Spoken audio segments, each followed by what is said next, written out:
Okay, is this the Dodge with the 318? This is a unique Dodge. This is a 97 short Ram van on a 2500 chassis with the V6, the 3.9 liter, which was kind of rare. They didn't make very many on this chassis with the small V6 in it. And that's kind of how I ended up with it. It was a, you can't see it anymore, it was an AT&T service van. They had a fleet of these. They decided they were underpowered for what the company wanted to use them for, so they auctioned them all off at about 80,000 miles. So I picked it up with about 96,000 miles on it for about 1,800 bucks. Couldn't pass it up, just seemed like wow, that's great. So it was a cargo work van. I had to remove some work toolboxes and shelving, a roof rack, sold those on Craigslist, and then just got busy converting it. Just started building it out. Really didn't plan it out, just kind of, I knew I needed a bed, a little place to cook, storage, and I just kind of started piecing stuff together, and this is what I ended up with. I've seen a video on your channel where you get into great detail about the fine minutia of your van. So if we do skip something here, that is on your channel. Yeah, I do have a full van tour. Let's take a look. Yep, sure. I'll go ahead and hop in. Well, starting on the outside, everything is plain Jane except for the roof rack with a 200 watts of solar. Those are just Renogy 100 watt panels. And I use a setup with two 6 volt golf cart batteries. And that provides me with enough energy to, yeah, go ahead and hop in. I got the fridge here. That's the main purpose for having the solar. And it's cozy. I mean, you can see it's small. Savannah likes it. Oh yeah. So I do have my Dometic. This is the CF18 fridge here. 18, does that denote the quarts? 18 quart? I think it's liter. Liter, okay. Liter, and it's basically the smallest one they make. If I had more room, I would have got the next one up, but that's what fit in here, and it's working. So sure. Keep the house batteries in this box under here, and then I got my inverter. I keep my water here, a little pump thing, and a filter. Store most of my cooking stuff. It's always a mess, but. How do you get water on the road? Usually do, a lot of truck stops have faucets you can use, and then most Walmarts have water filling stations inside to fill up like 5-gallon bottles, so you just go in and pay by the gallon. It's real cheap. So I keep about 12 gallons with me. What are we talking, like 35 cents a gallon or something? Yeah, about 35 a gallon, and it's you know, filtered reverse osmosis. Now I noticed that in your case, you've decided to close off the front cab from the rest of the vehicle. This is the factory bulkhead that came with the work van, and this is actually a door here. I've got stuff stacked in front, but this will swing towards you. Okay. And you can pass through if you need to.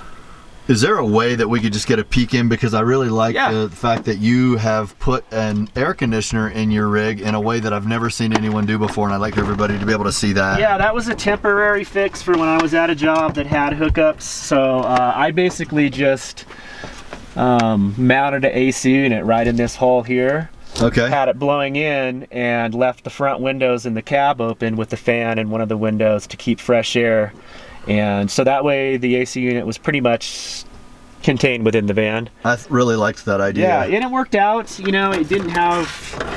If it's a lot of work, we don't have to get in there. Yeah, no worries. No, this just kind of, you know, I've got stuff stored in there, but this swings all the way open.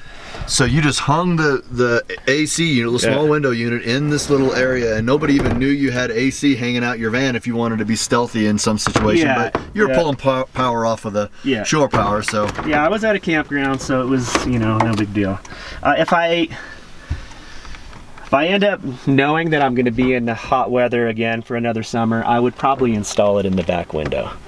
It was just a quick, easy way to install it without doing a lot of modification to the van. I didn't want to pull the window out for something that I was going to use for just like a couple months. Right. So that was the main reason. So I'm just going to show the rest of this. You got your little buddy heater. You have your fantastic fan. You got your back doors to get a cross breeze if you need to. Pots hanging. Somebody with your experience probably knows a lot about how to get mail on the road. If somebody wanted to set out here but they're not sure how they get their packages, let me kid around where the light's better for you. Yeah, no problem. Yeah, you know, I actually don't get a lot of mail. When I first set out on the road, I was using my parents' home address for basically taxes. That was the one thing. I need my W-2 sent somewhere secure. Right. So I initially did that, and then within the last month or two, I actually established residency in South Dakota, which is really easy to do for travelers. It's a very popular state because you only need to stay one night to be considered a resident. So I did that. My forwarding service is based in South Dakota, so anything, all my bills are pretty much paperless online. So anything that I do need sent will go to that mail forwarding service. They'll hold on to it till I'm somewhere where I can have it sent, and basically they would just send it general delivery to a post office. Would you mind sharing the information about that service if someone wanted to? Yeah, there's a couple good ones in South Dakota. I use My Dakota address. It's just www.mydakotaaddress.com. There's also America's Mailbox. That's based out of Rapid City, South Dakota. It's just a very simple way to register a vehicle and stay registered, keep a current driver's license without a lot of maintenance. There's no vehicle inspection in South Dakota, no emissions test. You can renew your registration online, so you don't need to physically be there. Your license is good for 5 years, so you only need to show up to the state once every 5 years. There's just a lot of perks. No state tax, so much easier than it was in California. Great. How about internet? What do you do for that? Internet, yeah, being a YouTuber and needing a lot of internet, I have a Verizon mobile jetpack, 10 gigs on that, and then for a cell phone I use Cricket Wireless that has 10 gigs that I can access the data for that. So those are my main sources. When I run low or I'm in an area that has free Wi-Fi, I always take advantage of the free Wi-Fi to save up on my personal data, but I usually end up using the full 20 gigs every month. Do you have any advice on if somebody was going to go into a town to get onto the Wi-Fi, and I'm asking you this for myself, places that have better Wi-Fi, like stay away from, McDonald's, it's always crawling there, but if you go to Starbucks, it's blazing. Yeah. What's been your experience? Well, I like McDonald's because it's usually pretty reliable, but like you said, it's slow, so if I'm uploading stuff or needing to do some big file transfers, I will use Starbucks. Number one, I like the atmosphere. It's good. Google Internet is usually pretty solid. Some other stores I've used from outside, they have a strong enough signal, like Lowe's or Home Depot sometimes. But for the most part, I'm pretty much Starbucks. Yeah. I'll add to that I'm in Denver right now visiting friends, and I'm usually not in cities, and so this has been new for me. Every friend that I've met up with at every restaurant so far, I've asked them what their password is, and they've all given me a password. So I think it's pretty common now. It's not even down to Starbucks anymore. It's pretty much everybody's got it. Yeah, you can find free Wi-Fi at almost any city. Yeah, it's working out. There's pretty much, I have everything I need with me. There's very few times where I feel like I'm lacking anything. Like this challenge here at this spot, dispersed camping spot, the only really thing that was hard to do without for me was a cell signal. I'm just so attached to my digital world that. But other than that, I had everything else I need. I've been preparing meals the whole weekend here. Got a way to use the bathroom. It just all works out. What advice would you give to somebody with your experience? If you just had one piece of advice to someone that might be watching this that wants to try it, what would that advice be?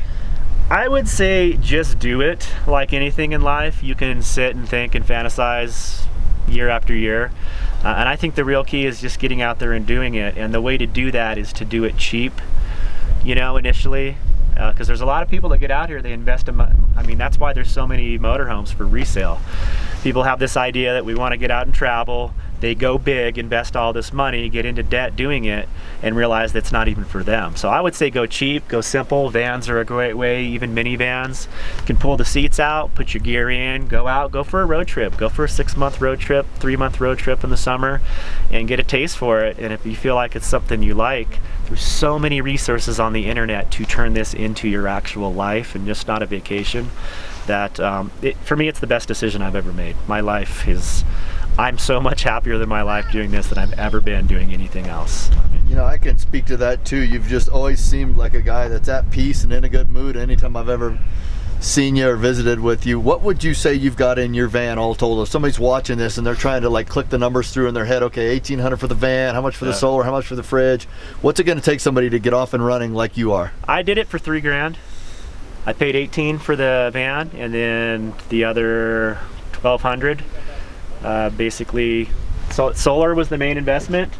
The batteries, the fridge, I reused a lot of wood. I had some wood laying around. Okay. I bought a couple sheets of plywood, the paneling here, a little bit of hardware, and it really didn't cost much at all.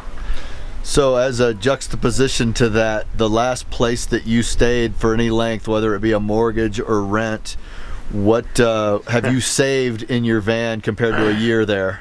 Well, in San Diego, my last rental, I was renting a 2-bedroom duplex for $1,100 a month.